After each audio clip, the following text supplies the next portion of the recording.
You They may have should to, bring that and back. you could get her hair that big. I bet you could dress up for her as Christmas. I mean, as Halloween. They should bring that sitcom back. That was the greatest. They did So, do you need me? We got 2 minutes? there was something I thought you needed from me. So I was coming in early to make sure. Just that the ADU I added, and you had said that you had sent something else, and I didn't receive it. I sent it, the one I sent out to Bert and Gary and Walker was the updated one. I took out some of the. That's floodplain, isn't it? Nope. I sent another one that was ADU. So I sent 2 emails last night. One was floodplain, the second one was ADU. But I'll double check before we go. Let me pull up my phone and double check. Lou?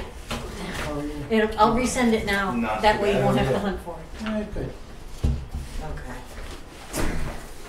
Hey! Hi.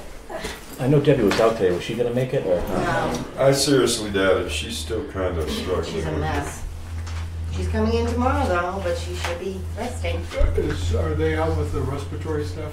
Yeah. She's got pneumonia. Well, that's respiratory. And jury duty.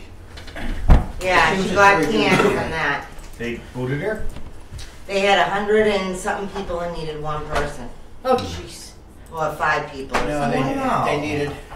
they took 14. 12, they selected 12 plus 2. I can't do it from here. Why? Because I don't have the right. I know where it is anyway. Ladies and And gentlemen, okay. I have 5 You want the o'clock, Wi-Fi so password? let's No. begin I the might be meeting. able to. Let me see. Start it out with the Pledge of Allegiance. I pledge allegiance to the flag of the United States of America and to the republic for which it stands, one nation, under God, indivisible, with liberty and justice for all. Thank you, everybody, for coming out. Just a little preamble. I'm going to soon turn this over to Joe, but just a little background on this.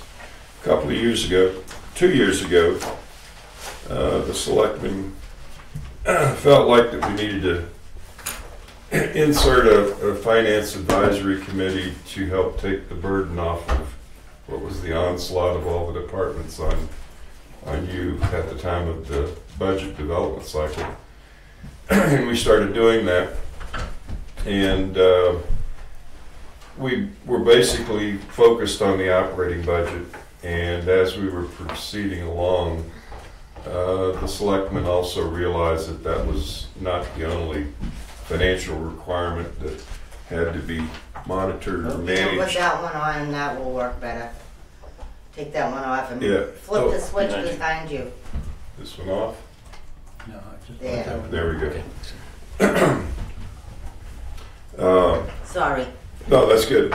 So the second part of that was that the selectmen realized that that was not the only financial management requirement that needed to be tended to by the town, and therefore they came to us and wanted us to take a look in conjunction with the planning board to take a look at the numbers that would be required to support capital improvement projects going forward with a financial management spin on it. So we took that task on to look at it, to just try to figure out what we're looking at and what kind of requirements we needed to look at to get a baseline started and take this forward to not only what you'll see tonight, which is principally the vehicles, but at a point after this, start looking at other technology requirements and infrastructure requirements, everything else that would be normally included in a capital improvement plan. So what the FAC did during the process of building the budget, we asked the department heads to take a look at the vehicles.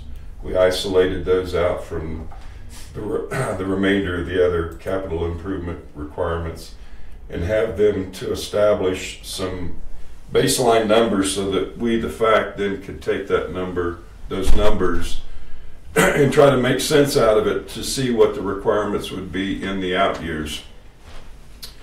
In doing so, we not only got the budget, the operating budget, but we did get some numbers from principally DPW, fire, police, and I think that was it. Yep. Because all the other departments currently do not manage or maintain vehicles. Other departments have other investment requirements.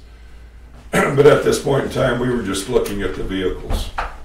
So in doing that, we started bringing in some numbers, and Joe, being a wizard with the Excel that he was, has taken those numbers based on the input that we gave to him, and he gave us a spreadsheet that gave us a look at some forecasting, a model for forecasting. Is it the prescribed model? No, but it's a really good start, and we may have to tweak that. I know there's going to be some discussions how we manage this going forward and how we integrate it, et cetera, et cetera. But with that, I would like to turn it over to Joe. And Joe, if you'd give us an explanation of what we looked at and what we've put together on this model. Okay. So as Dennis has said, we're focusing on the recurring expenses and specifically the vehicles. We're not looking at any other single item purchases. We did do some modeling on some of those items, the issues, the items we have, so we could do that in the coming year. This year we're focused just on the cars. I'm going to walk through this spreadsheet. There's three of them, detailed spreadsheets by DPW, police, fire, and I want to talk about what some of the features are in here, what they're there for, how we can use them. Let's try not to focus on the numbers yet. Let's just understand what capability we have, and then we can start talking through some different scenarios. So the account name, that's actually the year that the account was open, so that's just kind of a funny number. Annual inflation rate. So our capital reserve fund is going to have money in the bank. It's going to get inflation. We don't know what that's going to be. So we have the opportunity of saying at the end of the calendar year, whatever's in there is going to be inflated by whatever. So I'm sorry, I'm wrong here. I'm sorry. That's our interest rate. Our annual interest rate is what's in the bank. It's going to make money. Right now, there's 5% in there. That's just a bogey. It could be more. It could be less. The New Hampshire system right now is running around 9%. So that's actually a lot better than I expected it to be. But we're looking at a 10-year plan. So something in the order of 3% maybe better, 5% maybe better. Things we could talk about. The inflation rate is the inflation on the vehicles themselves. And I looked at the police cruisers, I looked at the DPW trucks, and it comes out to just a hair over 10% annual inflation. So every year the cost of the vehicle goes up 10%. We can change that. If over the 10-year we think it's going to go higher than that, we can change that easily. Right here, we just, at this point it's 10%. And how many years was that based on? I went back to 2002, so yeah, and I was surprised actually. I expected it to be around 3 or 4%, but no, since 2002. Now, granted, the last few years it's gone up a lot more than 10%, but still over that span of almost 20 years, it's been averaging 10%. So I started doing CIPs in 2014, and a car was being budgeted between around 32 fully kitted. So that's about right. Yep. You mean a car, meaning a police cruiser? Mm-hmm. Mm-hmm. Yep. That was in 2014? I think 2016 is when we started looking at it, but those were the 2014 numbers. Because it was already like, by the time we came around to presenting it, the cost was already more than what we were allocating. The cost, I think that was the year we crashed two, or one got a crash, one something else happened to, so we lost two in the same year, and that just put us behind budget-wise. Okay, so How do we get downstairs? Just continue going, and you're gonna go past where they're doing the video on the left, and there'll be signs showing you to go downstairs. Thank you. Before you proceed, do we not have insurance on these vehicles when they crash them? Oh, Yeah, we did. I guess And I if would they think do, we... then that should mitigate any of the issues that we have for replacing unexpectedly. Get you off cycle, I think is it gets you off cycle, and that's the Okay. biggest impact. Alright. So you don't get a 100% new vehicle. You get remaining value of the vehicle as part of the Okay. insurance, and then you still have to fund the new vehicle, so. That makes sense. Um, And it was just messy while it all caught up. And so to date, we've had remaining balances in the funds. So in the police department, we've had almost enough money just to buy a new cruiser if we needed to. So what I did was I said, well, all right, now I developed this for the police department. So I said, all right, I want enough money in the fund balance to remaining value to buy a new car. And I thought that was a really cool thing, so that if something happened, we had enough money there. And so I put that in there, and that was a hard field because I didn't think we'd ever want to change it. Well, then I got to the fire department and said, replacing one fire truck is an awful lot of money. I said, that doesn't work any longer. So I said, all right, well, let's do, we could have zero balance in there, so we minimize the investment on an annual basis, but then there's no or very little risk in there. And then I put a feature in there that says, okay, tell you what, let's enter a value there. So I want to maintain a minimum of $10,000 in the police department. It may be $20,000, it could be $30,000, but we can put that here. That's what this is for. Plan rotation. So we would chart it with a 10-year plan. And what that says is that, in theory, we make a payment year 1, year 2, year 3. They're all the same payment. And at the end of the 10 years, we've depleted our fund, we've done all of our purchases, and it's time for another 10-year plan.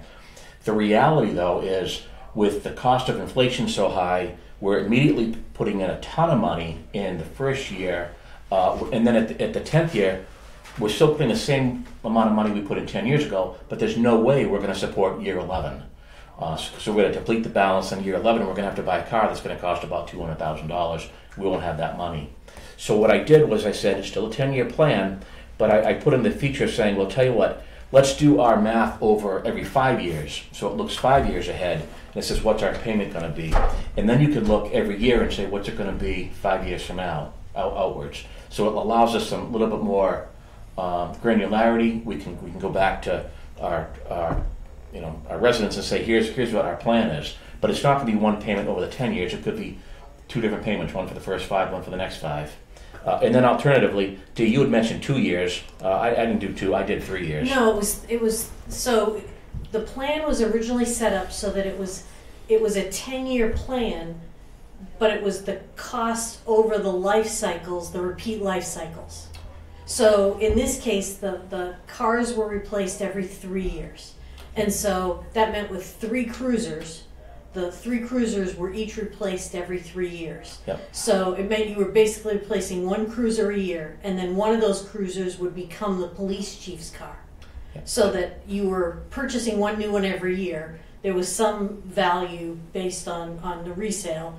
And so it wasn't that it was a 10-year, when you say a 10-year cycle, it's not meant to be that you replace everything in 10 years. Right. So the fire trucks are 25 years. Right. So you prorate that cost of, you're going to replace every fire truck in 25 years. Yeah. Where are you in the cycle? How many would we, and then you prorate down to a 10-year cycle, and each year is theoretically equal. It's Right. not meant to be a 10-year replacement cycle. Right. So what we focused on was a 10-year picture of where we are with recurring vehicle purchases and so forth based on their life cycle.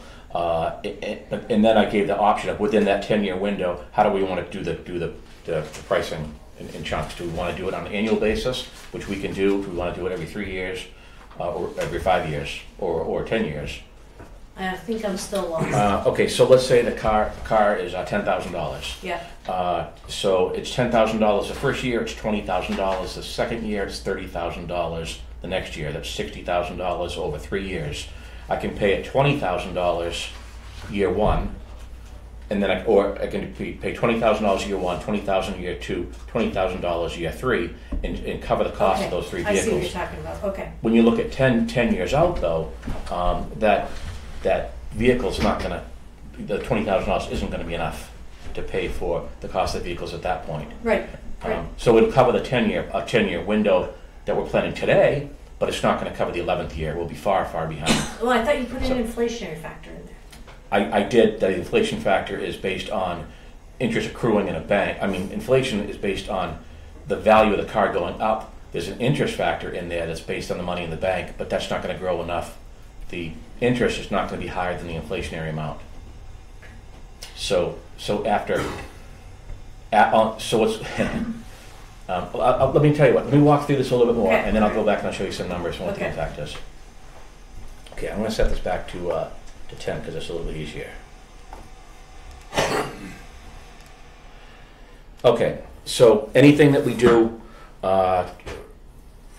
we may want to bury some risk in there. Say, all right, so we're taking all kinds of guesses. Like the cost of a 2023 Explorer is about $68,000. Chief did some look at it. Said, you know what? There's a lot of the stuff that we can reuse. So if we buy a new Explorer in 23, which we're planning to do now, he thinks he can probably spend $62,000 in the car. The remaining money is going to come out of the parts of the old car, like the interior features and radios and stuff like that that they can reuse. So he said, let's just plan on $62,000. Now let's ask a quick question. Yep. That's a good point for trying to mitigate the cost of escalating vehicle costs. But with the radios and those kinds of things that he stated that he could swap in and out, would that also become part of the CIP at some point in time? So Because we're probably over $5,000 in replacing systems per se. yeah, so the police communications will be part of a capital plan, definitely. Okay. It may not be part of the vehicle plan, but it'll Right. definitely be part. But it may have a different life cycle, is what Exactly, we're yes. saying. Yeah. Yep. And they just went through, I don't know where we are in this cycle. I think there was just a whole sunsetting of the whole system of police communication. I don't remember which piece. I just remember there was a humongous sunset. So we should be good for a little while, but I believe one of the CIP funds, whether it's police or fire, I don't know which, one includes the lights and the mounts, and the other one I think we have to budget for things separately. I don't know which is, I don't remember which is which. The lights and mounts, as long as we're staying with an Explorer, which is not, for sure at this point, would probably switch over from one to the other unless there's a major difference in the outside dimensions of a car, of a vehicle. The other part that we still haven't attached, which isn't even put up here, is the data processing computer. And That's what meant all the mounts and that's the one that was going to be another, what was it, $50,000-$60,000? I don't remember. And it was on the spreadsheet I gave you from. So everything in the spreadsheet you gave me is in here. I've hidden it for today Okay. though. So But there was one thing that we still have. There was one part where we're going to have a different set of, let's say, computer beside the radios, computer access from the vehicle, so that they can contact dispatch directly and get a full data spread out on whatever car they stop. yeah. All right, and that one we haven't. I think I put some numbers down of somewhere around 60, possibly a little bit more, $1,000 for that. But that has not been purchased nor solidified if we're going to do that or when we're going to do that. I'm sure that there was a fire department communications fund set up last year. Warrant article. I'm not sure about the warrant Yeah. article yet. I'm not sure about the police department, but that's fine. Well, let's focus on back to the vehicles again. So, recurring expense, that just describes what the spreadsheet is. For items like gazebos, it's a completely different model, so it won't look familiar at all. Here's the data that we have today. We've got four cruisers. We plan a 5-year life cycle. This is the purchase year. Based on 5 years, just simple math pushes out to replacement years 2027. These are fields that are automatically calculated, but we can override them easily. And the police department's not that important, but when it comes to the other departments where we say we think a fire truck's going to last 20 years, we start looking at the number and say, let's just make it 25. That's the reality of what we'll look at. Okay, into our current balance, and then here is a bunch of numbers.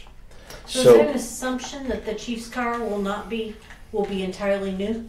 Yep, it's exactly what they have today. They've got 4 cruisers. The chief drives primarily drives one cruiser. and the other 3 are in rotation. So the chief's car was generally on a little bit longer life cycle because it came to them. It was still 3 years, but it came to them out of the rotation. And again, I'm okay with, okay. Yeah, it's in the rotation now.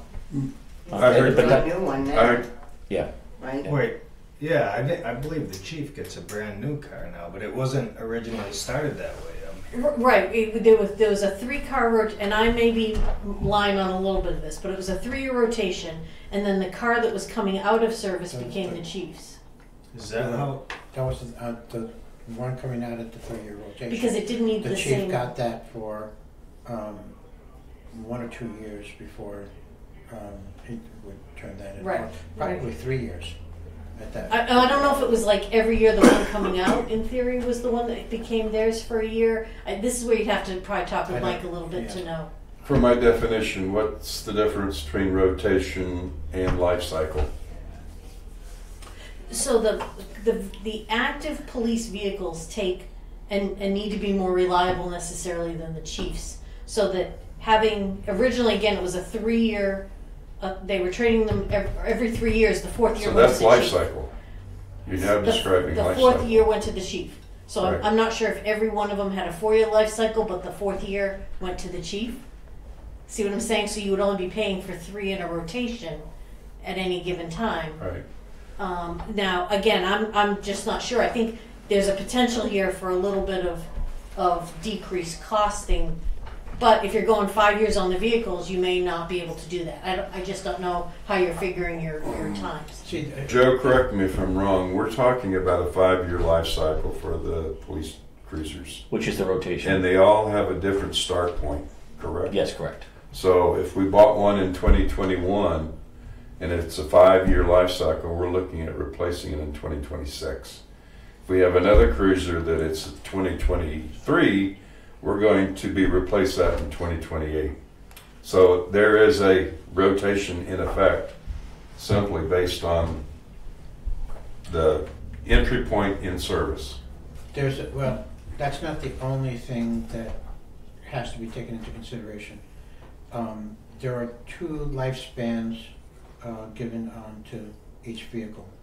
One is dependent on the idle time, because if they park a vehicle and it sits there and idling, that's actually harder on a vehicle over its lifespan than actually being on the road and being utilized.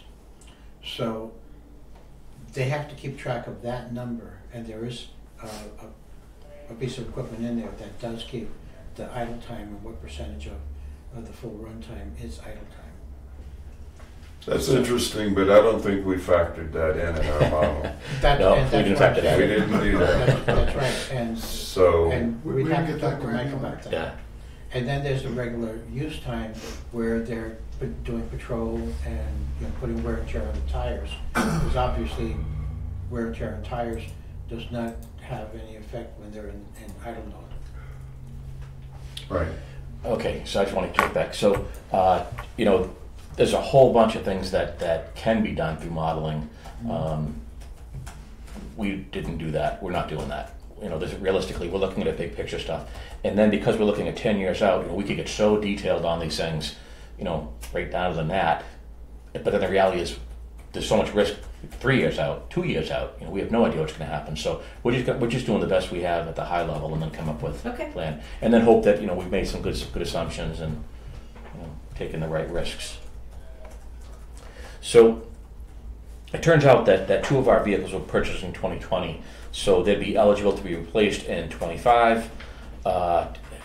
We really don't want to purchase 2 in 1 year, so I manually made that pushed one out for a year. So we're going to have one vehicle that's going to go 6 years, and all these can change subject This to is called reviews. fuzzy math, ladies and gentlemen. That's exactly But it's what it is. also called balancing the budget, Yes. or balancing Yeah. Yes. the costs to the taxpayer. And so Yep. this is exactly why we do this. So we don't have a thousand things in 2026 and nothing Right. in 2025. And Well, then there's that's a big the only artificial realistic way you can try to sum. Okay. manage this and try to get at least somewhat of a straight line of investment funding. Sorry, Joe. Okay, no problem at all. So these are a lot of numbers. Try not to focus on the details yet, but basically, there's the $50,000 was what we put in 2023 budget. If we look at a 10-year plan, this says that this line here says we don't need to put money into the budget next year. We're going to have plenty. If we only want $10,000, we could buy a car next year and not invest anything. But looking at a 10-year plan and looking at the impact of not investing that, the recommendation is to put in $84,000 next year. So we'll go up from $50,000 to $84,000. Now, may I ask how you came up with that large growth rate? Because when we went from 42,000 to 50,000 with that last cycle, it was because the vehicles were going through a model change. So it's even Townsend Ford just say plan 10% per year from now on. Model years could be more, but and then looking back from 2002 to today, it's averaging 10% increased cost per year. It's not the same cost any longer. Okay. Yeah, So I may be derailing this thought here, but there's something else that may need to be mentioned now, and that is, and we're kind of talking about this before the meeting started, was at least a biennial review of these numbers, the model, the CIP plan, because inflation changes. We might go into a recession next year. We might find that the numbers are very different than what they are now. But in a biennial budget, you're looking at these numbers and adjusting for the out years based on the current numbers. The thing that's important about that is that just like in doing an operating budget, a capital improvement budget is just as important. You can't fire and forget. You got to keep reviewing, monitoring, review, editing, monitoring, all the way down the line. This is going to be real timely for dialogue on the master plan, because this is going to frame our dialogue to think about where are we going as a town. I think the public has to see these. They've been asking for. I mean, even when we just flat rated this without inflation and stuff, people were anxious about this, and I think it's going to be important to be transparent about these numbers. Well, just a comment about that. We were concerned last year about taking a hard look at what was an issue of COLA for our employees, as an example. And I know the selectmen and the finance advisory committee was had a little bit of concern about how we were going to present this to the town. But if you go in, educate them up front before you're asking them to vote, and tell them this is what we need, this is the risk if we don't, and then ask them for the town for their approval to go forward. But educating and making them smarter about the problem is going to help a long way to help sell a mathematical modeling solution to the capital improvement problem. No, this is. I think it's important, and I would certainly simplify this. I don't know what all the rows are yet, but even if we do every 3 years, so that people can see, because like right now I can't read the row headers. So simplifying and just doing like increments of 3 or something to let people see how the numbers go up. Yep. So really, this is the only data that if we were to go for a 10-year plan, $84,000. If you wanted to do a three-year plan, we could plan $34,000 a year for 3 years, and then we can also predict the following 3 years what it's going to be, and the following 3 years what it's going to be. So that's the benefit of planning ahead. What I did, and I know you really probably won't follow this, but there's this is the minimum. Actually, I'll go back to the 10-year plan because it's a little easier to work with.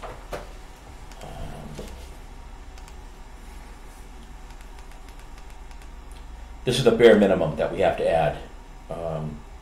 So again, we've got enough money. We don't have to add anything. Following year, 2025 budget, we should add $80,000 in there. And then we could say, here's our plan. We're going to stagger it this way, and it's a long shot. Not a lot. No, there's no risk built in this model yet, except for the $10,000 fund balance. But the reality is, if we were to stagger this over the years, rather than say $89,000, I'd say $97,000. It gets us a better position. It's more linear, and if we were to share real numbers, that's what I'd share, rather than the detailed ups and downs, up and down. What we wouldn't want to do is say, no, we don't need to put money in this year, and then next year say, okay, now I want to go to ask for $85,000. You're talking about the annual investment seed funding exactly. that you put in each and every year for the out-year vehicle requirements. Exactly, yeah. Right. Now, we aren't ready to look at the big picture yet, but No. one of the reasons we could say, in the end, not right now, but in the end, we don't want to put anything into the police reserve fund, and we recommend 0 next year, is because we're so far behind on fire and we have to do something. Then Exactly. we start trying to smooth the bottom line as much as possible, right? That almost $100,000 comes in real handy then. Mm-hmm. Absolutely, yep. Well, what you're basically describing is the management by exception. It Until is. we can get things leveled up, right? Right now, I think we're out of sync. We're I out of think- sync. but yeah, we so need, how do we we need get to ourselves start back putting in some sync? seed money with some kind of Yeah. logic, Yeah, and then if we have to, manage by exception. but not abandon it altogether and No. just say, I don't want to deal with it, right? So, okay. So this is the summary by department. But you can see that this is how much we're going to spend by year, based on the data that we have today. Now, I got to tell you, the data still needs to be tweaked, and we'll jump into DPW next. And I walk through some of those numbers. You're going to see that, yeah, we're going to have to make some changes. Some of our assumptions, we don't like it. But that's what we're looking at. So it's not like we can say for our CIP fund balance, it's going to be flat at 663, because if we went by these numbers, it's going to jump up to $1 million next year. Okay, so let me jump into the DPW. So everything in this area here is the same. We've already talked about that. So let me just take a look at what the vehicles we have here. So this came out of the county. Is there any way you can make that a little bit bigger so Yep, so I'm sorry. isolate what we're, because maybe it's my eyes, but Is that better? does that help? Does that help everybody? I was ready to sit over there. Okay, so the vehicles, the purchase year, all accurate. Life cycle, this was a stab based on, what we think is a reasonable life cycle for these vehicles. In some cases, that the stab hurt us. We said, all right, well, let's go with a 10-year life cycle on the international dump truck. We bought it in 2013. We would have to replace that the calendar year we're in right now. That's not going to happen. I just manually pushed that to 24. The reality is, I don't know the condition of that truck. We may need to look at that and say how many more years can we get out of it. But that's the level of detail that we have to go through, is to go line by line and say, okay, do we need this truck to be replaced? When is a reasonable date for replacement? Yeah, I might just add too, relative to DPW only. When the department heads are trying to get some kind of estimate on replacement trucks, for those kinds of trucks, it's not cruisers, they're very unique, specific trucks for a specific need. They had a really hard time trying to get replacement cost estimates for them. So what we did, instead of using some vendors' crazy numbers, whatever it might be, was we went back to the date of purchase, how much we bought it for, and then tried to normalize it to current, and then map it out forward based on the useful life that we thought it would have in service. And so that's how we used the numbers to aggregate our total costs, replacement costs for that. So we were not able to get the $68,000 for the cruiser type Right. replacement costs that the police could get. Yep. So this is kind of a stab, like Jeff said. Yep. So the police buy vehicles almost every year. So they've got a good trend. They can look at the data and say, okay, it's going up here. That the dealer can say, yeah, go up, plan on 10%. It's going to go up 10%, or in this case, it was 12% this past year. But that's easy because it's the same vehicle over and over again. I don't even know some of the vehicles on here, and I can't imagine what it would cost to replace a 2008 John Deere backhoe. And because they've had it since 2008, that means you've got to contact John Deere, find out an equivalent, and then hope you can get a price from somebody. So there's a lot of work to be done. But we did replace that with a Caterpillar. Yep, I'm sure you could. No, we did. I mean, one of the, Oh, you did already? Yeah. I don't have that. Yeah, you do. Oh yeah, this down one on- here. Yeah, Okay. 34. Did we get rid of the backhoe, or are we still? No, see, the Caterpillar's a loader. That one is a lower. What about the backhoe one that we got? Remember we got that as a replacement for the John Deere. I can't remember the details on it. Okay. In any case. Yep. So anyway, yep. So what we can do is we look at the out years, and we see, what are we buying in 2025? We're looking at $300,000, $600,000, $800,000, $750,000, $760,000 or so in 2025. But then in 2026, we're not buying anything, right? So we look at that and we say, okay,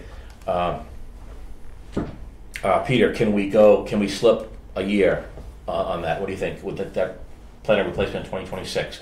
And we can go line by line, look at the impact over the years, and make some adjustments. Some maybe. And that's one of the things, we did that with one of the 650 dump trucks, which had a broken exhaust manifold, and we went ahead and continued using it and set that out for another year before. Right. Yep. Yeah, it was one of the older models, was it not? Right. Yeah. When you've got 5 out of 6 years coming up, multiple purchases, but you've got at least 3 in 10 that have no purchases. So this Right. is where it really comes in handy Yeah. to see it like this. Yeah. And so. General question. Yep. So I think earlier when we were talking about police cruisers, that makes a lot of sense. Like all of the electronic communication equipment, maybe replace it all across for the fleet. Years ago, I think there was a warrant article where we paid for something like painting a dump truck, but we didn't pay for the dump truck. And we've gotten into kind of like conflicts, like illogical traps, if you will. What does that look like from a planning perspective? Lou, your point about the manifold, like, is the flexibility like unlimited? Are there guidelines that you can potentially put in there? Well, it's not unlimited, but to some manageable level, it's flexible. For one thing, we're not looking at exact science here because we're not going out to buy that vehicle today.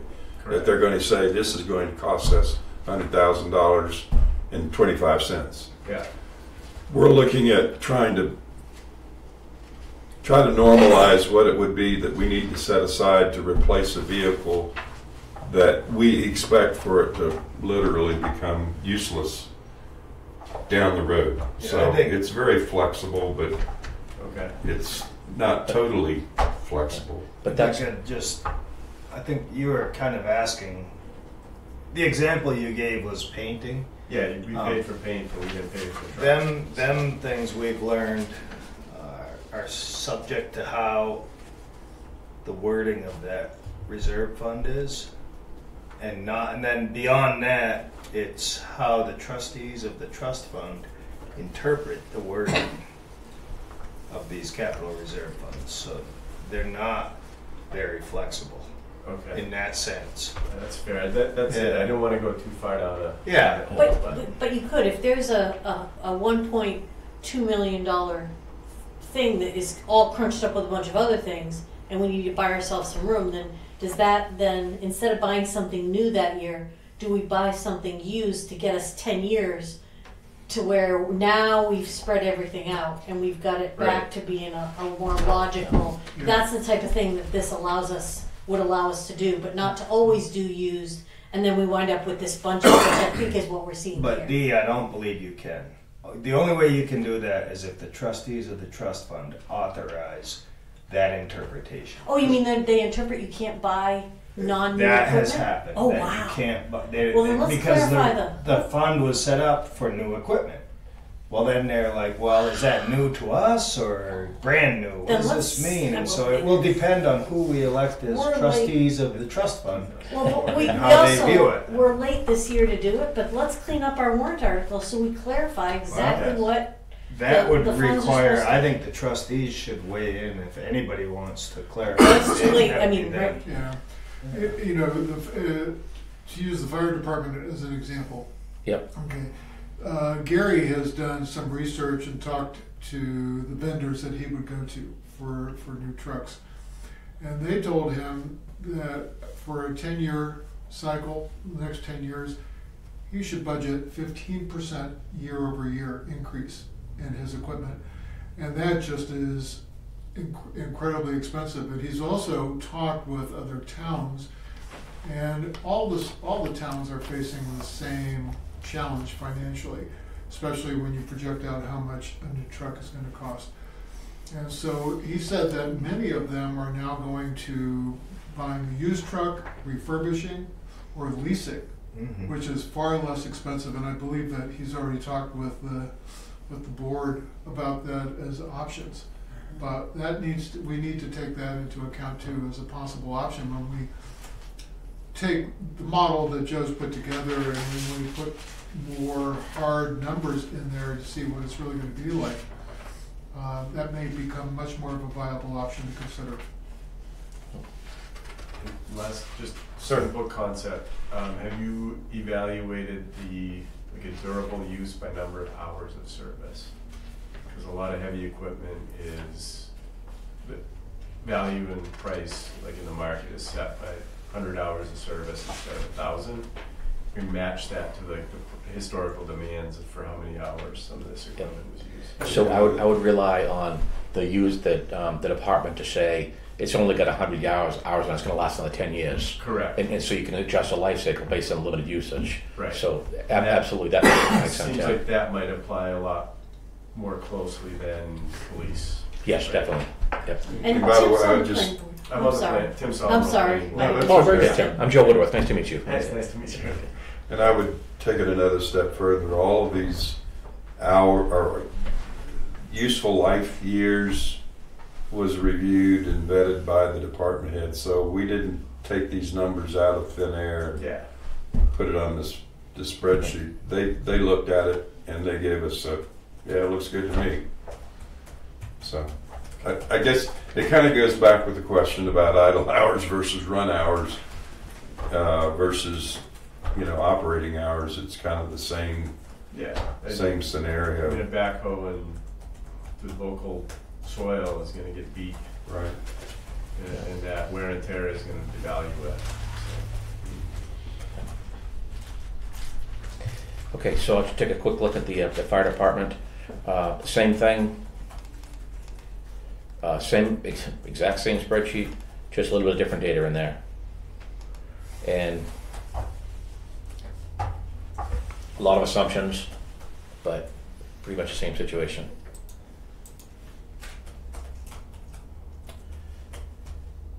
So. It's the fire truck that scares me. And let me just back up, the criteria for capital improvement is 5,000, so should we hide some of the little bitty costs just so they don't mess with us? Absolutely. Yep. This is a total list of everything we have. Assets, yeah. The only reason I kept this in here is because I wasn't sure what the replacement value of some of these was. Something like $1,000 could be actually $5,000 now. So, but That's a good I point. agree. Yeah. We'll clean that Okay. right up. Yeah. Yep. You went back to 1926. So we have that in our Antique insurance there. policy. Yeah, and it is. We It's need a- to set that we up own with it. its own parade, but Yeah, in yeah. 2026, That's a that whole needs nother its own discussion. parade. It's fun. So I'm going to step back and look at this one. This is the DPW, and nobody knows what that is. Can you read to that? The I hand can't read pumper. it. It's Yeah. a Hunman hand pumper. That's right Oh. there with that With that same, Wachusett. Yeah, They're both owned by the town. They're like I don't know, Antiques. you call Yeah, them yeah. mascots. Yeah. Antiques. Antiques, yeah. So if we pay Holy- 10, We didn't program that in for replacement, did we? No, but we could buy a I whole hope new we fire didn't. station 200 with what years. that's worth. that's what I'm looking at. If this thing grew 10% per year, it's worth $2.8 million. Let's sell it. We could buy everything we Yeah. need. I bet you the fire department would agree with that too. You know, I am Where is curious, Glad you that, brought that up, right? that 10% every year, I'm guessing from 2014 to 2019 was nowhere near that. And so we have this jump as soon as me and Lou got elected selectmen. Thanks, guys. Yeah. Deflation It's light. the old team. You guys were in the deflation. But so hang I'm on. just wondering if that really, to say that we're going to experience 10% inflation on all vehicles in perpetuity, to me, that just doesn't seem sustainable, because Yeah. there's no way cost of living is going to go, something's going to collapse if that's really true. Well, that goes So- back to what Dennis was saying about how this needs to be reviewed and revised. It would need to Yeah. be. Yeah. Yeah. On a so- frequent basis. I think 2-3 years at 10% is probably not totally out of the ballpark. Well, that's but then about if you what it was. readjust, then Yeah. Yeah. In that neighborhood in the last 3 years. But So if the selectmen accept this model or a facsimile of it, again, yeah. you can review plug it in the once different numbers. every 2 years, just at least that. Yeah. And then you can modify the percentages based on what is real on the ground. and the Look at it- reality is Look at it that- on an annual basis. well, the recommendation for CIP right now is every 2 years to revisit. We have projects that are going into orphan status because they never got out of kind of the concept stage. So I'd like to see us, as we sophisticate this, is maybe work with our departments on how do you plan and how do you stay on top of your plans, and prioritize your plans and things like that. I think we can strengthen our overall Yeah. functions to, I think we wait, and it's hard to have that foresight, but foresight is so important with our ongoing costs. We can't just go 1 to 2 years out. And I really appreciate the detail going into it, but I think at the end of the day, it's like you said, this is best guess fuzzy and math. a plan to go forward with, Yeah. and so it can be tweaked depending Yeah. on the needs So of I the think- community. I think this is a necessary step to get a picture of the magnitude of what we're talking about. Make some adjustments, make some scheduling information, understand how big of a problem we have, and then put a plan around that. But you're absolutely right. This is an educated guess. And if I did this, if I made this guess 6 months ago, I would have been nowhere near what this data shows. So I would have been way off. I would have been a lot lower. But I remember even we were still budgeting $30,000 for a police car when they were at 42. So I think we don't like the numbers, but it's the cost of doing business. It's table stakes for the town. Right. Well, we're in the last 2 or 3 years, we've experienced a spike in the cost of just about everything that was out of our control. But again, next year it might be totally different. So Now, to run a fire department, and I don't know, I wish Gary was here, but to run a fire department, you have to have a certain minimum number of equipment, and I don't know which ones they are, right? But there's a certain amount to say, we have a fire department, this is, so you can't like say, well, we're only gonna have 2 out of the 3 vehicles, or I'm making this up, I don't know the Yeah. exact numbers. But at some point in time, there's a minimum standard. So at that point, do you start looking at, how do we look across towns? You know, if we can only afford 2 and somebody else can afford 2, at least we've got 4 in potentially a more consolidated. I don't know, but this is why looking at these numbers long term also means you guys can start to think about where are we going. Dee, how about just take what you said and track that to population and population projections? Is there any way to?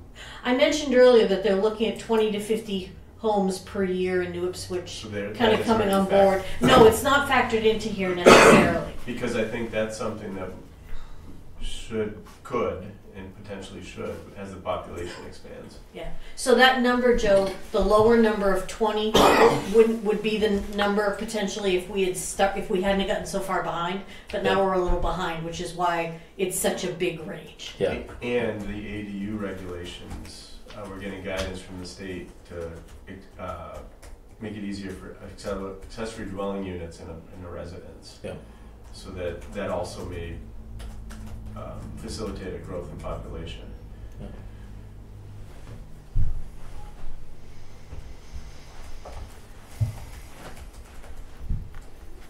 How far Okay. out is that projection date? It's 25 to 30 years, and then they're forecasting it'll level at that point. Wow. Yeah, it's crazy. Yeah, they're forecasting. Although they already forecasted we will level before, and we haven't yet found that. But I think during COVID there wasn't as much building, people weren't as mobile, and Yeah. so it slowed down some of the typical movement. And the reason I won't poo-poo the 50, the 50 sounds really high to all of us on the planning board.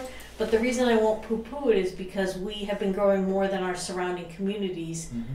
In percentage of growth compared to our neighbors. Yeah. So, anyways. Dee, what was the total? So we're at what, 5,500, 5,200 and change? Wasn't it like 8,000 people in town? Somehow we came to that number, but I don't remember how we got there.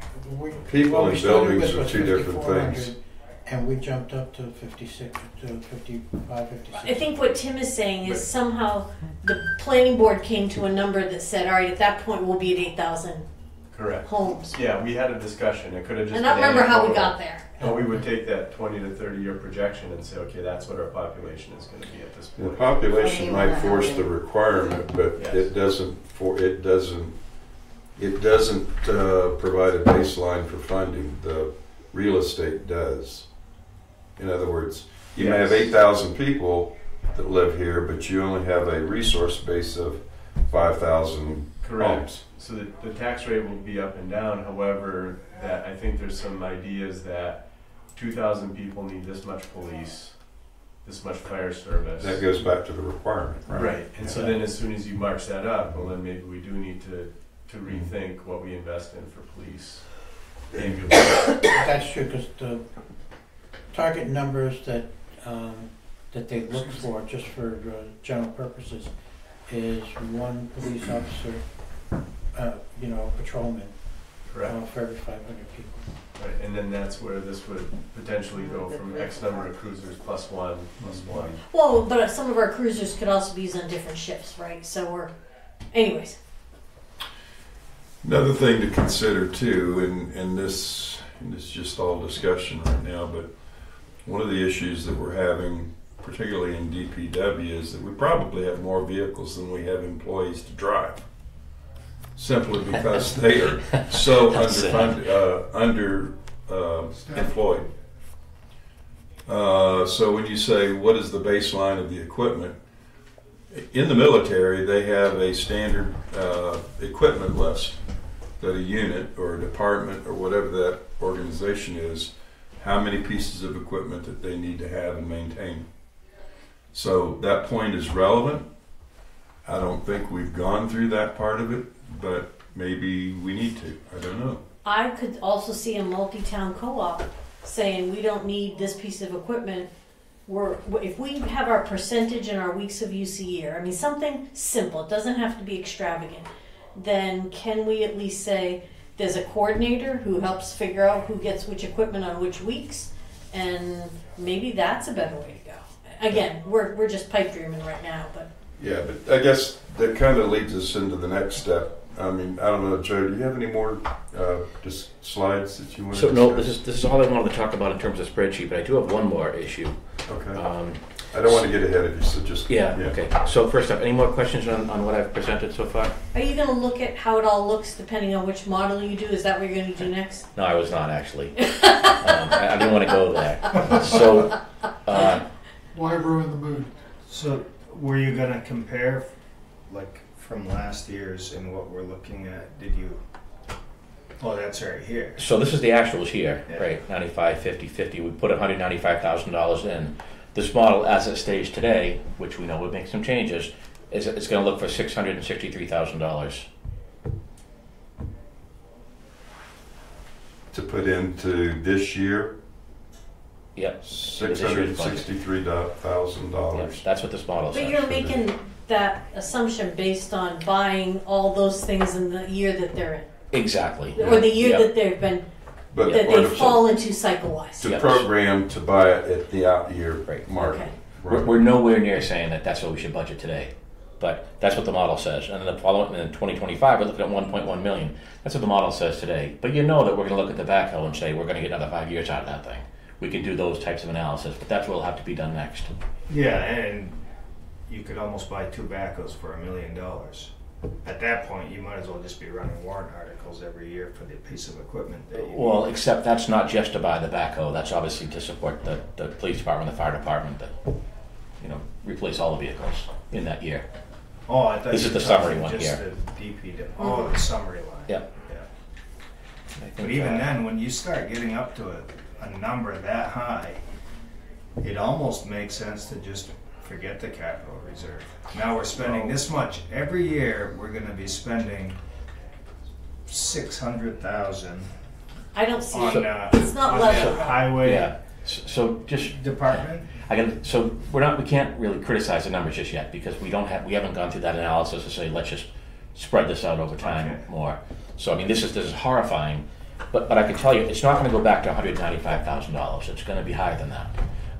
We just don't know how high it's going to be. So that's why I really didn't want to talk about this slide at all because it's scary and we're not ready to get this. Well, you gotta play catch up, right? You're playing catch up on We are playing catch up. stuff Yeah. that is way out of whack. Yep. But we do have a little bit of a balance in our fund balance, and we can play with that as well. So it's not We can. doom and gloom, but it's something we should pay attention to. Does this include the model of that antique hand pumper? Is that No, I put the No, last that- we- 300 years. We zeroed that out. I There's just no way wanted we to can check. replace That that. could have thrown the numbers crazy. Yeah. So I put a life cycle of 200 years, so we'll plan a replacement in 2060. So it doesn't affect this model at all. Okay, just checking. Yeah. Okay. So the other thing I Question though. Definitely. So, company called ClearGov offers a software suite that does municipal budgets, and we don't use them for the current budgeting tool. We didn't buy that from the new vendor, BSMI, I think is the new vendor. But this company ClearGov makes a competitive solution. They also offer a capital planning module, which for municipalities, which I got a demo of, which is pretty slick. Is it standalone? Yes, it can operate standalone. There's 2 packages that I liked. I'm not gonna say I recommend anything just yet, but there's 2 packages. One is the tool that does recurring expenses, rotating expenses. It also does long-term items, not expenses, capital items. It does. One of the neat features is each department head can set up an account, go in there and do their own plan. It has, asks for some narratives and stuff and numbers and forecasting when they want to do it. And it helps the department heads to plan for this. It also has a second module. It's called the transparency module, and it's publicly accessible. You can go in there and set up an account for yourself and look and see what where things are. The demo was really good. I liked it. A significant reason why I liked it is because this tool is not manageable. I did it. I'm not a programmer. I know how to use Excel reasonably well, but it's not something that you could run for more than with me running it. And I'm not an operator of software guy, so. Why? What's the model that does fit with that? We have a new computer system coming in. We do. Doesn't have a capital planning module. I know. I looked at that as well. Now I'm not saying there's not one in the works. I haven't talked to the vendor yet, but I went through what they offer, and there was not a capital planning module. I just don't want to see the translation cost, regardless of what the cost is, the mapping and the APIs and all that kind of stuff. It either means we're going to have to double enter data, data's not going to be transferable. So it's just something that we should be looking into. Say, well, okay, how do we want to address this in the long term? The nice thing about it is it was set up for a municipality. It was set up for people to look at, people to add to. I'm not going to say self-maintaining, but it was pretty neat. How much was it? So the module is like $8,000 a year licensing fee. Ay, ay, ay. And how many times a year do you think this tool would be used? See, and those are the right questions. Absolutely. Because it's Yep. just done in my simple brain, and it's like a couple times a year Yeah. to drive these kind of conversations. But Yeah. So it's expensive. I could see it being used a lot over the next year while you're doing your master plan. Would it be maintained after that? That's hard to say. Okay. I think we've got a couple of years, you know, I think, can we buy ourselves the 3 years so we relook at this again, potentially? Only because if that lets our current vendor build a module that's gonna be truly integrated, Yep. that would be nice. We are also it's gonna take time for the master plan. It'll be a year till we're finished, and then everybody will need to start logging new projects, right? Yeah. Because these aren't truly projects. These are, again, table stakes operational. Yep. So it'll take people a while to start getting their new capital, and for the selectmen to send, hey, it's over $5,000. Go into capital reserve, pick your projects, and reset your priorities as needed. You know. Yeah.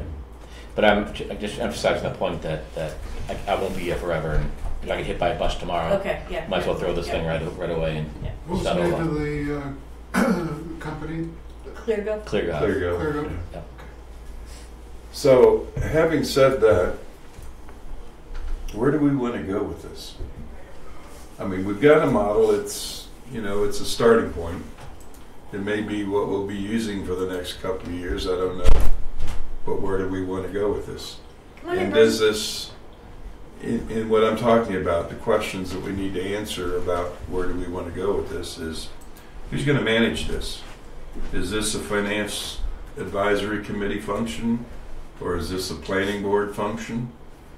Once we have this, who's going to integrate this with the CIP plan?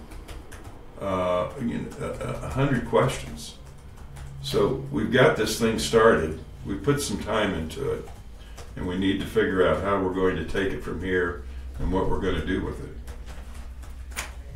And I'd like to hear some discussion on that. Well, first is some of this needs to be cleaned up because things like there are some errors that I've caught on there of what we have and what we don't have, and there's probably even more. So This is the latest insurance report, so I'm sorry, we're paying for it. We have it. Yeah. I'm sorry. This is what? All Based on these, the latest all these insurance pieces report. of equipment came from the town's insurance report. We're paying insurance for them right now. You guys didn't realize this, but you're auditing our insurance policy. Yeah. The John Deere backhoe was taken back and it was replaced with, or was taken by a dealership and it was replaced with I think you guys can certainly see if double check it. Yeah, that's these all. kinds of things we can work outside. Yeah, so I of this mean, meeting. it just needs to be cleaned up so we know what we really have Yep. and what kind of condition they're in. Because, you know, some items like the grader is a high maintenance item and that does require a whole lot more work, you know, maintenance wise. Yep. So it's one of those that we need to actually try to figure out how much money was actually spent on some of these to get an idea of what our annual maintenance cost is for either individual equipment or a lot of equipment.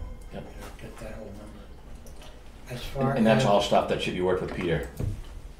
Completely worked with Peter. right. Feel free to reach out. And and it's the same thing. We can do the same thing with Mike. Yeah. You know, and Yeah. just see where it goes, and see what really needs to be replaced and what can stay, you know, on a maintenance cycle for several years more. Yeah. Definitely a lot more work to be done. Yeah, and I think that once this part's done, we've got some numbers that can go on the master plan, and I think that They don't need to go into the master plan right now. Their resources will have an inventory of what we have, of what we have. but we don't. This isn't master plan. The master plan is where do we want to head. It's not this. Okay, let's call it the CIP then. Yeah, that's good. Okay. Yep. So with the CIP, we've got an idea of where we are for at least 3 years, possibly 5 years, what we can expect in terms of maintenance and replacement. And So- that would probably fall under planning board? Well, I don't know. I having this discussion and seeing this team do as good a work as they've been doing. One of the things that I talked about with Mitch, and I think I've mentioned it to Joe, is some of this is operational. It is not anything new. This is, we have to have police cars, we have to have fire trucks, we have to have some form of heavy equipment. I would like to see, to me, this is, it shouldn't be as heavy as it is. It's heavy because of where we are in the world right now, right? And we've gotten out of sync, right? There is no money being stored. We're spending all this money in the next 3 years that we should have had an account that was rich enough to sustain this, right? Correct. And Yep. and we are $1.2 million out of whack. Let's learn from that lesson. If we can commit to learning from that lesson, we can make as best a plan as we can, juggle the numbers we need to juggle, present that to the town and say, we will have ourselves, kind of like the town roads. 15 years ago, the town said, we are going to invest X amount of money. If you will roll with us, we will get most of the roads in better shape within 10 to 15 years. We are now there, and people don't hate our roads, right? Yeah. I think if we say the same thing to the townspeople, that, hey, we are out of sync, we didn't realize, not we didn't realize, but life has just happened, right? And we are where we are. Here's how we propose getting ourselves out of a hole and leveling this all out by 2027 or whatever year it is. I think that is where I would recommend, perhaps for the operational CIP stuff, having a member of the planning board join the FAC, and this always stays in that realm, right? So that when we're redoing the CIP, that the planning board brings it back and does the final report, but I they're think it's a working good with idea. you. You threw me off sync when you said this was operational in nature, because these items that we're talking about are not operational They're requirements. capital and they're ongoing, Right, right? But right. and so we know, unless this is something drastic, we know we're going to need 3 to 4 police cars. We know we have to have a minimum of XYZ fire equipment. So to me, let's not call it operational. Let's call it table stakes. These things are not going to change unless there is something major. You know what that comes to my mind is, I think we should encourage our department heads to look more closely at the option of leasing, because it's just an ongoing thing. Who But the cares leasing- whether we own it or whether we lease it? You're paying this much per year. Let's see I where think the we've played that value game is. though. We've played No, I that know, game. but leases have it's- changed in the But they also recent have to make years. money, right? So again, is it going to cost us less in the long run or more? This in the is long what run, I'm saying. You know? No, but I'm saying that we should Yeah. encourage that to be looked at annually, because I know the highway department, we leased, I believe it was the loader, Now you, and yeah. because dollar-wise, it was right there.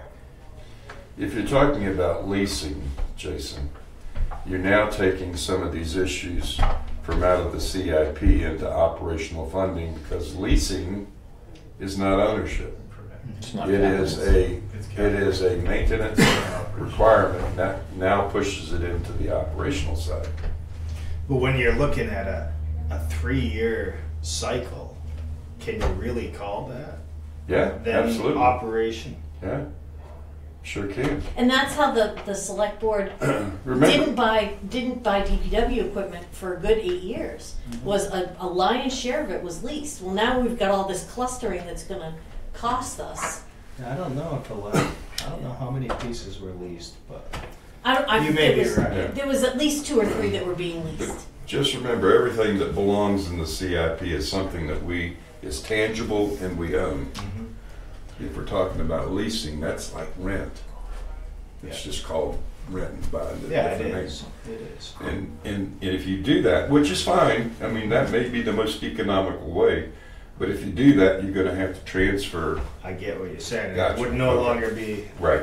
So I see even this. remotely able to access these funds. I mean, that's explainable, but if that's the plan of attack, then maybe that's the best plan of attack, but we need to Yeah. sell that. What you call it, a maintenance fund, make it a maintenance fund, right there is where you cut your money from. We do that with Yeah. the buildings. We have a maintenance fund.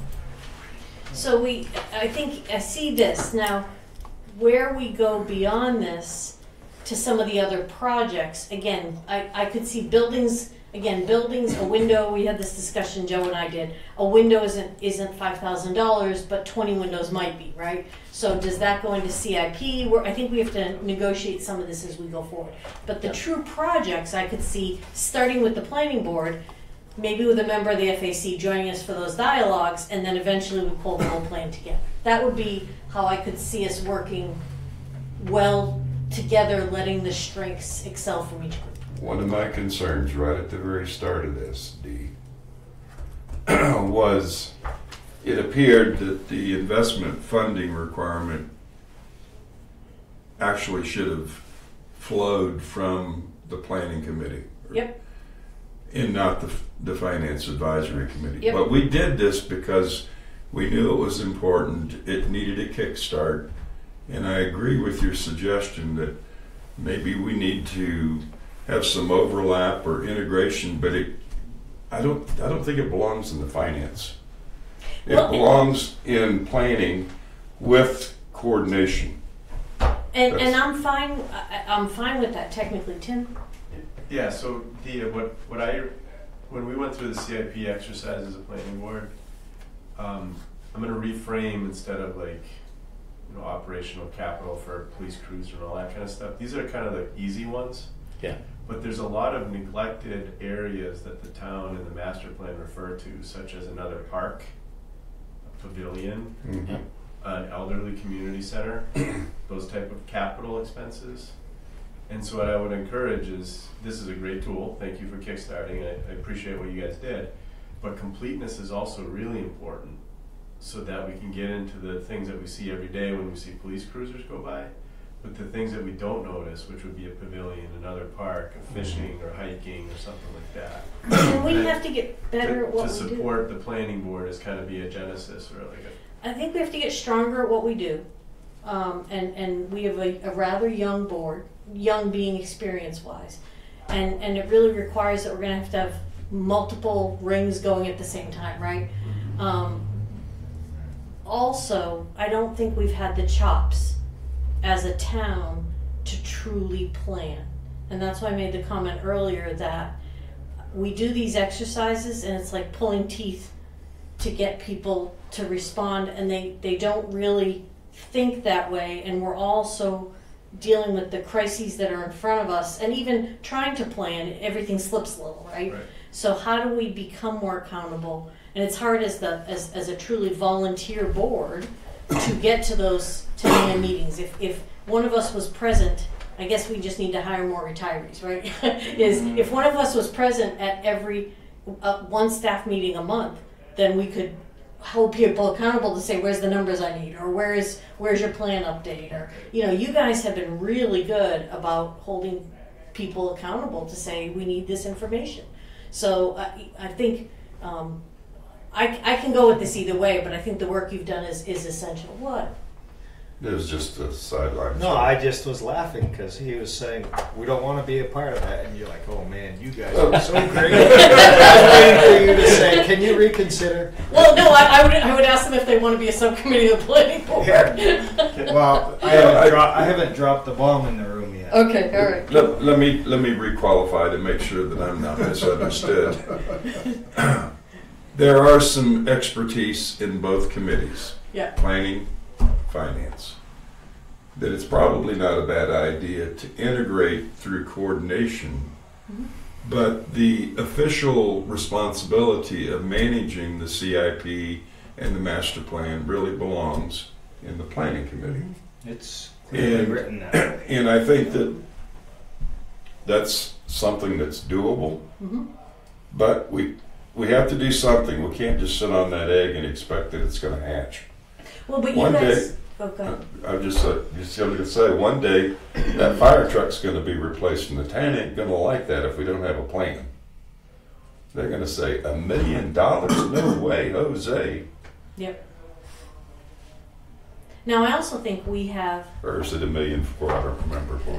Well, and again, how do we make decisions as a town? I don't see us we've hunkered down and done this for so long that I think we're gonna have to take some risks. Like, is there a risk in saying we're only gonna ask for one of the 2 road warrants for every other year for 5 years so that we can help pay off the fire truck? Or like, there's some risks there. Or do we say, like the town of Sutton said, all right, our taxes are gonna go up for 3 years, we have to build this building, and we're gonna do it for 3 years, we're just gonna pay it all off, and it's gonna hurt for 3 years.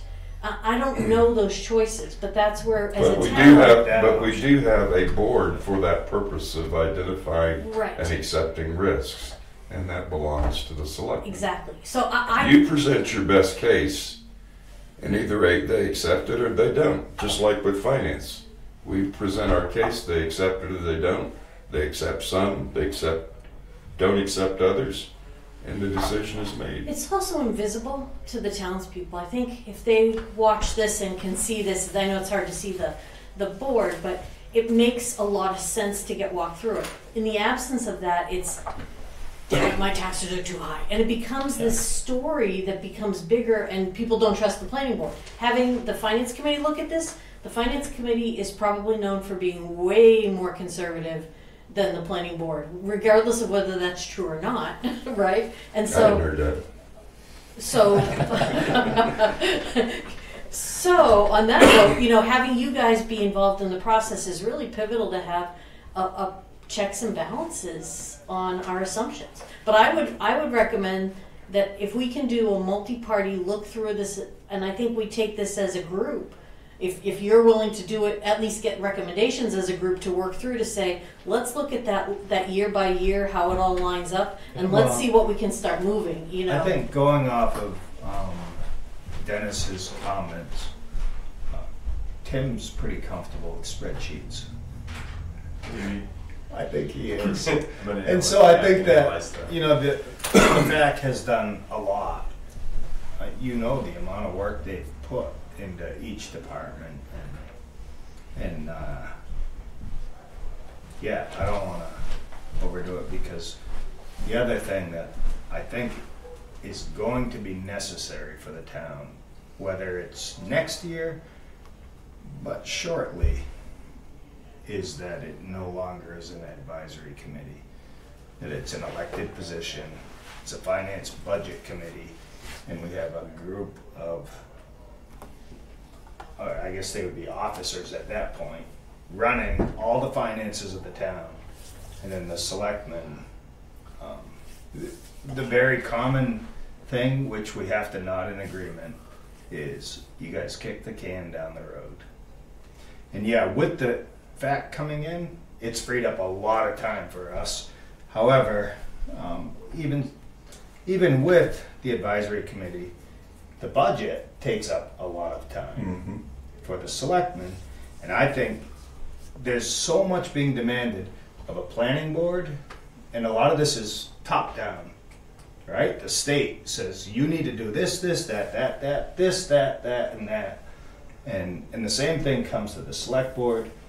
You can ask Jen how it is with all the things that are demanded on just this limited amount of people, and so I'm just saying, I'm just planting a bug in you that this is not going to be, I don't believe it's realistic to assume that it's going to be selectmen and an advisory committee working with departments and committees.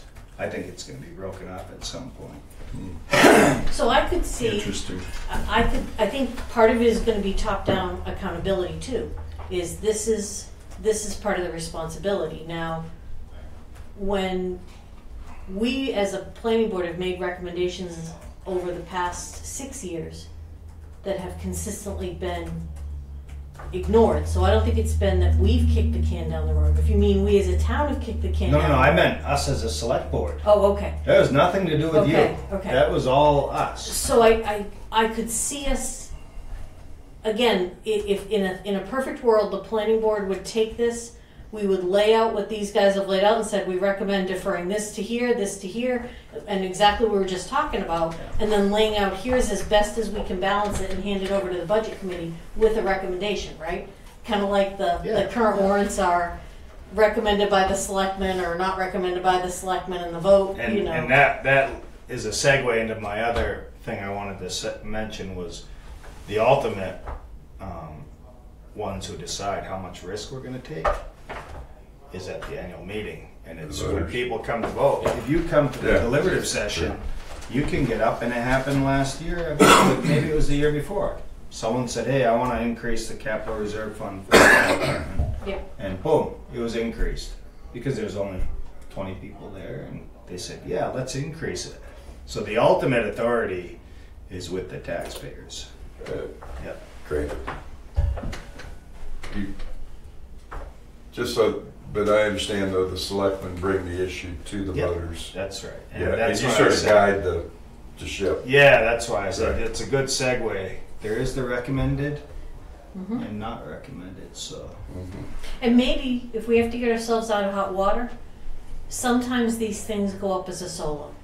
The fire truck has gone up as a solo before. And maybe that's another thing to consider. So I don't know where you want to go with, Yeah. I mean, this has been great to talk This about where we're is- going to go as a future, And but I also think we have to think about what are we going to recommend going into next year. Yeah, so copy. I think that brings up a good point, and one that I should know. How many of these corrections should we put on the warrant this year? Because this is something that the selectmen can do. And thank you for that. Do you have a copy of this? No, mm-mm. I can send it to him. Thank you. Unless you So send I it to me think and I that's missed it. probably the starting point. I mean, a couple of people said we Really? need to edit this a little Did you bit to send it, make Debbie? it more Yeah, realistic and then take it from there. And I'll make sure you have the latest version. I think DPW is really jostling and looking at it creatively, but can you go back to fire?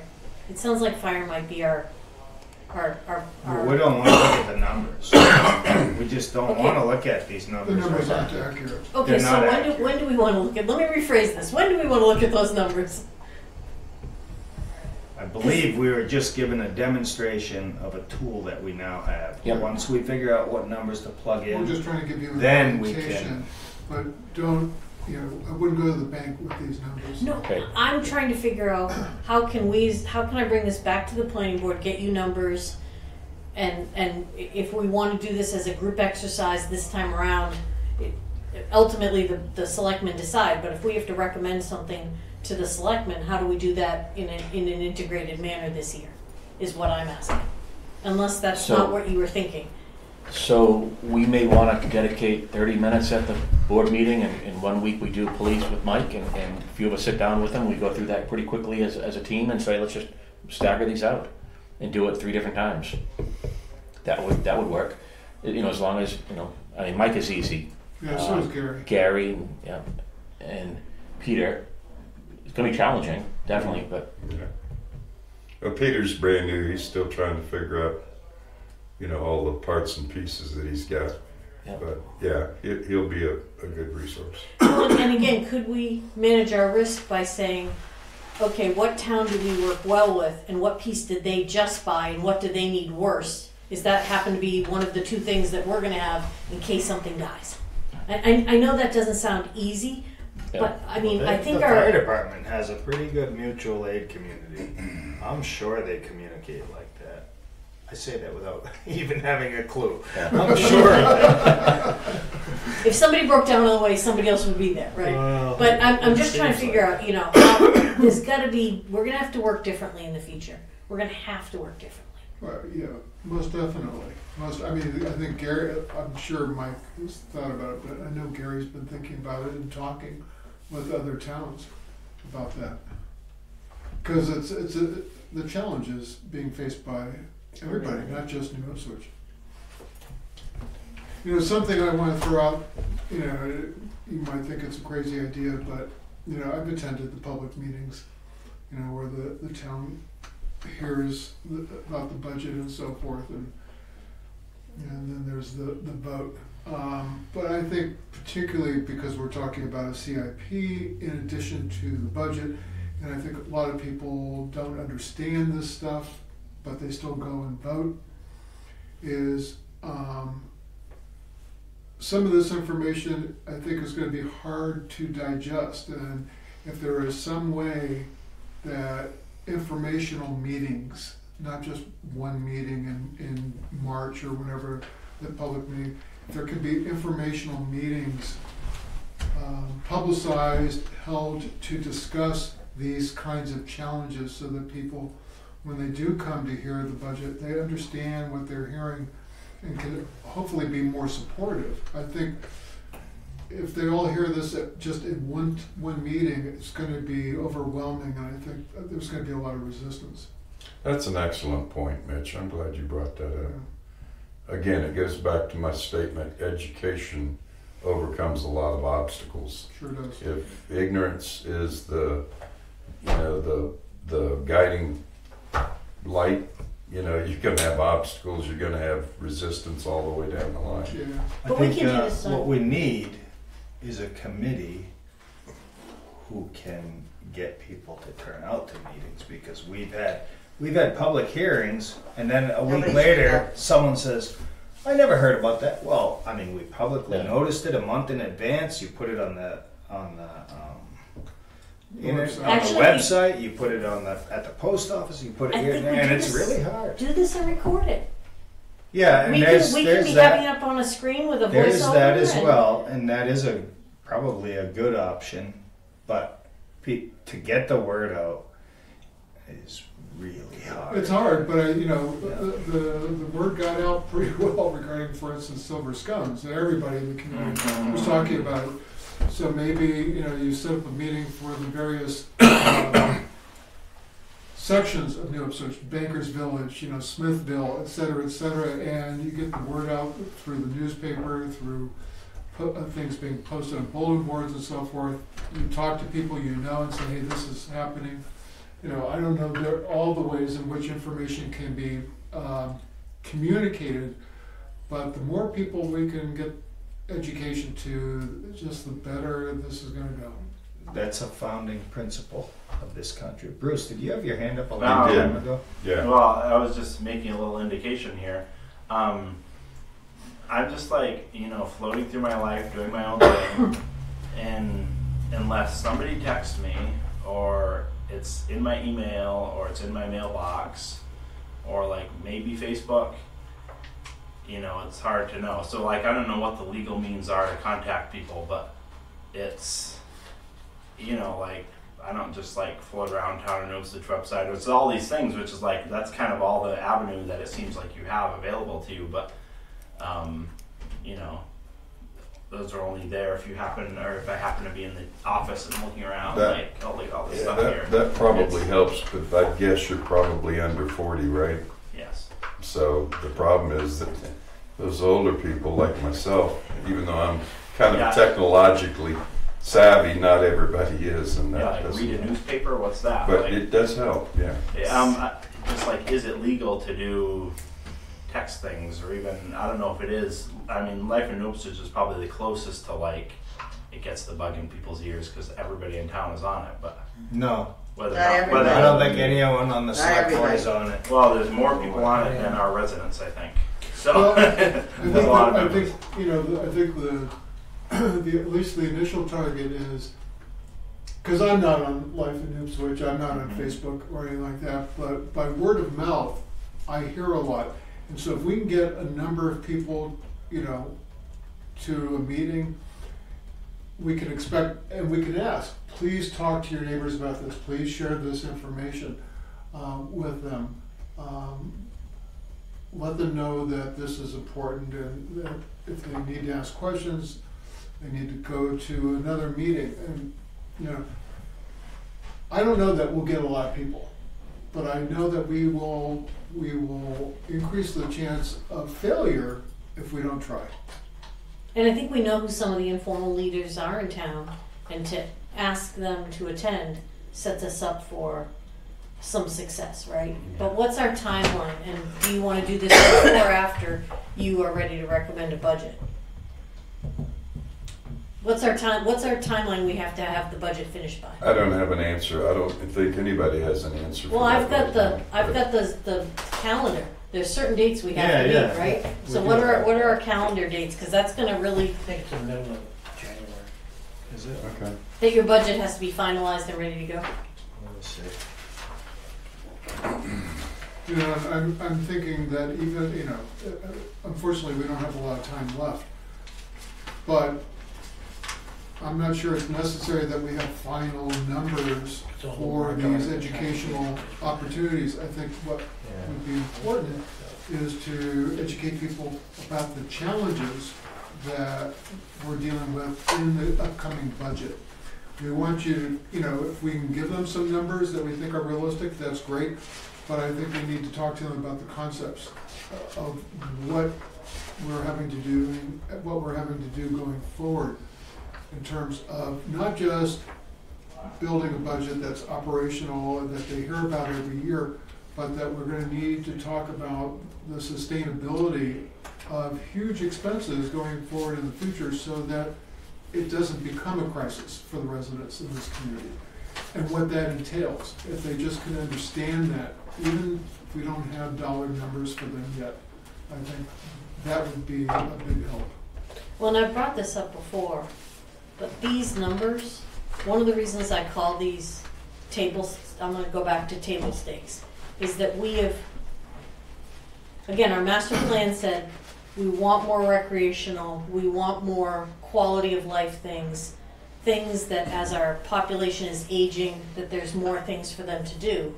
And yet we have lived under this hold of safety stuff for a number of years to where it has been really, how do we look at our overall budget and how do we set a number? We don't even have a budget in here for projects.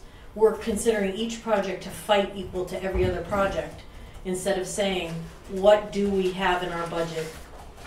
You know, kind of like there's a line item every year, there is oftentimes a line item put in for the projects of the year, and then it's up to the town to say who's ready to go, who's got their plans ready, you know, we're gonna prioritize, and the selectmen then help prioritize that, right? We don't have any of that in here, and again, we're already holding our breath and gnashing our teeth, right? Yeah. Can I interrupt you for a moment? Yeah. Tim, you had something you wanted to say. So essentially just accelerate, D, what you're saying is absolutely right. We need like a hook and a narrative to rally people in order to start pulling some of this stuff together. And I like what you had commented about a problem. Well, we can go to the town and say, well, we kind of drifted into this place that we're going to do a correction, one year correction, and then the following year it's going to be a little bit better, and then the following year, that's when we're going to have a little bit of resources available to do some of these things, like a community center. But if there's not a narrative, we're not going to create a buzz. So what I would implore everybody to do is figure out what the narrative is. What are the problems? What's the solution? What's the path? And I think that's what we had done in that CIP plan exercise as a planning board. I mean, I remember that was a very lively thing. Like, let's look ahead. Yeah, we did an exercise that you guys haven't seen anything out of, and it was kind of, it starts from the values of the town. What are the values of the town? And then that values discussion, because we have such a diverse board, it allowed us to say, what does that mean for housing? What does that mean for recreation? And we talked about things like the barn raising philosophy, that you don't have to pay somebody to come build a barn. If we're all neighbors, we all pitch in and we put up the barn, you know, and what does it mean for generational wealth as we talk about housing? How do we promote that?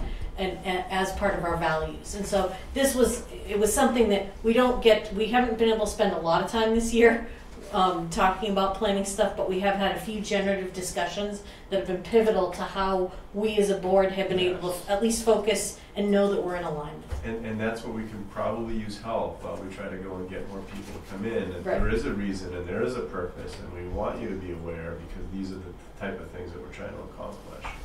And then you have an incentive to attend. Mitch, you're pretty good with PowerPoints, aren't you? I'm gonna throw this out. You can tell me what you feel, but would you be able to put together a PowerPoint briefing that talks about the various segments of the resource requirements of the town, which would include the general fund, the operational funding, the CIP, take it over, and probably have to deal with the trust funds, et cetera, you probably have to get some help from Debbie, from Dee, you know, some of the you know, the players in that, and lay that out. And then eventually, at some point in time, maybe what we can do is we can do a television broadcast and make an announcement so everybody can see this. This, you know, it's not an emergency, but an important meeting for the town of New Ipswich, and they should watch this. Keep it sweet, short, and understandable so everybody understands all the parts and pieces. Oh, What? I'm sorry. I just realized last week, Brookline just went through revaluation. And so the first year of revaluation, when you get your taxes, the value goes up, but the tax rate doesn't. The subsequent year, the selectmen generally reset the tax rate. So next year is going to be that hideous year where everybody's value goes up. I thought it was this year. Well, no, that was just the result of voting in everything. Oh, that's the truth. Was that a compelling event? It sounds It's like it. well, Yes. it is something that it is a messy year, and I wasn't sure if you guys had put one and one together. Oh yeah. Okay, all right, We've had the assessors tell us Okay. this, Well- that is coming. Okay. That brings the point that I'm trying to make. We probably need a briefing that we can somehow communicate to the townspeople in a PowerPoint that talks about all the parts and pieces that comprise the requirements of the town. But there is a required one, and that's the public hearing. Yeah, but I don't think they get, like Mitch pointed out, I don't think they understand all the moving parts. You know, they vote for the operation budget, that's one thing. But they're also looking too at, you know, the CIP. They also have other issues about going warrants and stuff like that. If we've got an isolated fire truck issue, people need to understand what they're voting for. Not only that, but the number of people who show up for that public hearing is such a small percentage of the people in this town. Well, I would go back to what Bruce's point. Most people don't really care. They care about their tax bill, and they want the roads plowed, and they want a policeman They to all want come it when for they free. call him. Well, no, I don't think they want them for free, and they understand it comes with a cost, but to dive in like we're doing tonight, I just don't think people are interested for the This most other part. point is that people take like 2-minute or 3-minute long exposés and they pass forward it in 30 seconds and they get these like boom, boom, boom. And so I think that there's a social disincentive to getting together like this, where people actually talk to each other. But So- we could do Facebook 2-minute, 3-minute things. I Correct. mean, if that's But- really the way to go, and it could be Facebook equivalent, whatever. Yeah, no, but to finish my thought, Sorry.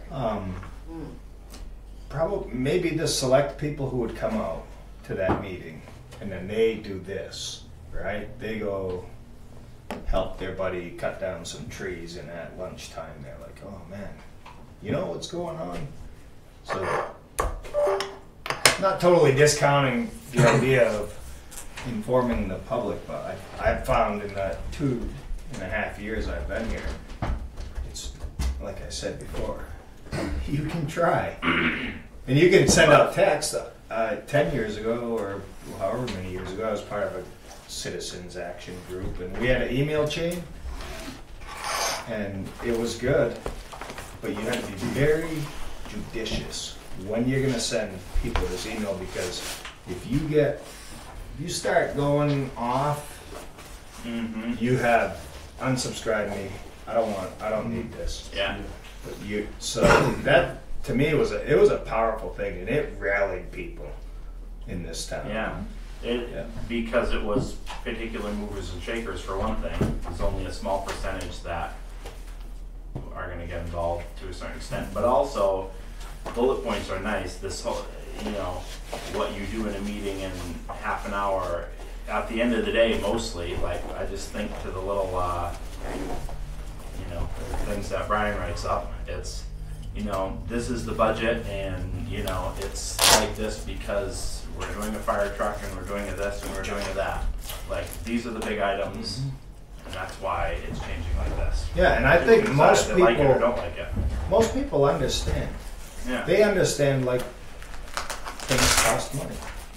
And most people want employees to be treated fairly. So I don't think it's necessarily people want it all for free, although Well, everybody likes yeah, something for free. But I you wanna didn't know really, why it's I didn't really mean that. I was Yeah. being snide. I shouldn't have said that. But I also saw something neat recently, and that was that it was town warrant articles in New Hampshire. And it said, here's what the selectmen's recommendation is, here's what the finance committee's recommendation is, here's the estimated impact on your tax.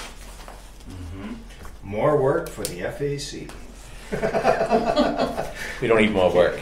Yeah, I know you. That I've very been trying to eliminate. $300,000 home, this is $600 in your taxes, Yeah. like, that's a nice. It's usually less than. I don't want to put the selectmen on the spot, but what I would ask both of you to do in your next meeting, I'm assuming it's tomorrow, set aside a few minutes to discuss what we've talked about today and tell us where you want us to go with this. Because this was all driven by the request of the selectmen. And I think we put this together. I think we've got willing and able partners in this to execute it some way, shape, or form. We just need to know how you want to take it. Yeah. Good. And a calendar if we can set one up. And With some flexibility, because So here's your calendar. January 9th. Last day for giving notice of January 16th, public hearing on annual budget. So nice to have it done but 116 is the actual, 16. okay. the 16th, and I believe we voted. Did we vote to schedule that for the 16th? I can't trust my notes because sometimes I write the wrong. So, but then we've got from the 16th to the deliberative session. To To me, the that's our deliberative most session. important window. That's in February. Yeah. Think. It's February or March? No, the voting is March. No, that's right. Yeah, it's a month ahead, right? Deliberative Yeah, deliberative is when? Is the second session earliest date to hold the first session? That's what it is. The first session is February 3rd. That's the earliest. date. Okay. And what's the latest? Thanks, guys. Yeah, Appreciate I'm it. coming back, I just have to Oh, okay. talk about a different So planning. Saturday, February 10th is the last day to hold the first session. Okay. And then voting And you guys probably pick the Tuesday in between would be my bet. I wouldn't. If they're Saturday and a Saturday, then my bet would be. Public hearing. No, that's- Yeah, so if we need to put our heads together, just, Yeah, I organized my pictures already, I put them in folders and stuff. Separate it out. Well, there's a few dates. I know we did, I think we voted on this. When we're gonna shoot for them dates. I bet you pick the 9th. Yeah, not seeing it in my notes. Yeah, I'm watching it. We have what, 3-4 more months to get all this done? Yeah, You know Right, what, because we it still would have be- all it would be the in we still have the budget stuff to potential get done. revisions to go through Yeah. the budget. Yep. Yeah. Yeah, we need to start setting up some, Yeah, this is all other items of interest. yeah. We have to, we need to set up we're heading into December. Yeah, we need to set up some time We to have select what probably, the like departments. last year, we probably had 4 or 5 revisions of the operational budget before we finished it. Mm-hmm. And Oh, yes. so we have to set up times to go through all This those. is what I'm talking about when you say kicking the can down the road, because we've been extremely busy on what I call the selectmen items, non-budgetary items. Yeah. We've had long, it's, Well, but this is important. We need to. you both have access to the most recent version of the budget, right? Yeah. Probably would help if you take some time to look through those and see if you have any questions that we can get out there up front and get those answered quickly for you, and we get through it a lot faster, I think. Yeah, because I thought you guys were further along. Well, we were. I thought you were almost done. They have a pretty good, Yeah. they just emailed it last week. And I'll just speak for one selectman. I think this year with the increase in the school tax, revaluation coming up, we really need to shoot hard, as close to level as we can possibly get, because people are feeling it. And this last tax bill is gonna be the same rate that June is gonna be. Well, there's some tools inside there that you can just go yes, no on. They disappear if you say no, and stay visible if you. Yeah, because I know that I can't speak for all the departments, but I know that there were budget increases in a number of my departments, and we haven't even talked about COLA, and how that applies. Believe it or not, that's the easiest part of the whole thing. That's I swear. Yeah, that's the 28 easiest part of hours the to tool. get Putting one number in a cell and hitting return, Absolutely. and it populates But it's everything. going to But last year, not so much. create some more dollars, which is necessary. But And you still. guys look really handsome today. I'm going to get that in the minutes. So we are taking up that, we are taking up the budget tomorrow. Okay.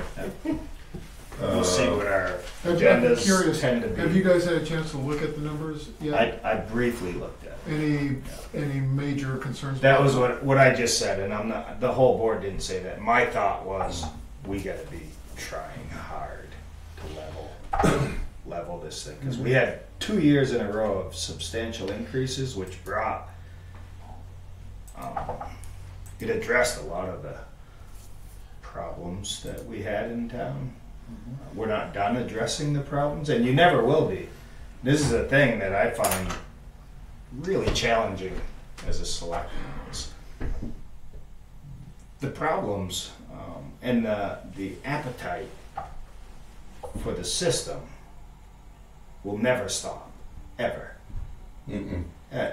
This and I think we have really good people working here, but the nature of this kind of machine is to grow. Like, it's not to stagnate. And so to find that balance is super challenging there. But even stagnating costs more every year, right? It depends. So that's what I said last year is we didn't really get more, but we paid more for it. And so far, the reviews I've done, they're not asking for more.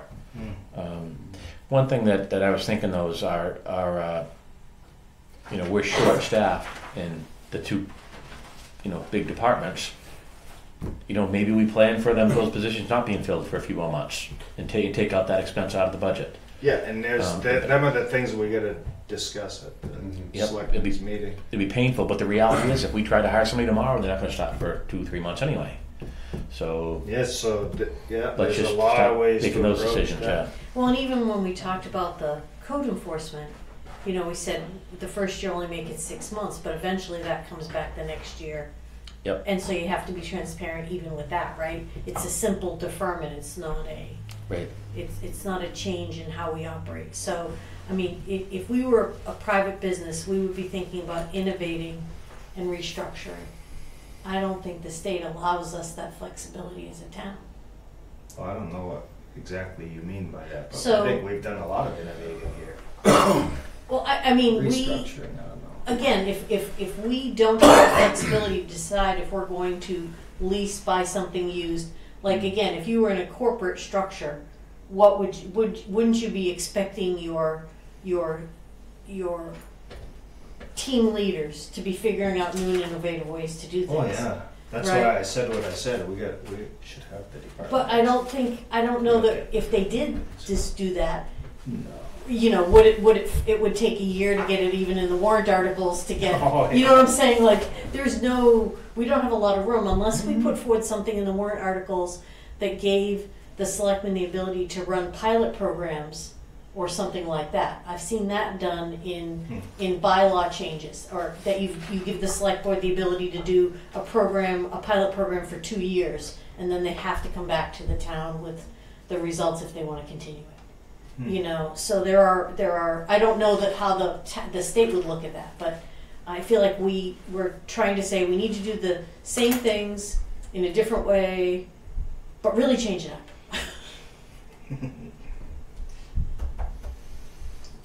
Is there anything else for the good of the order? Okay, Joe, great job, thank you. Thank you, Joe. Thanks, Thank guys. you very much. Nice job. Okay, and with that, then I guess I'll make a motion that we close the meeting for tonight. Second? Thanks, Second. guys.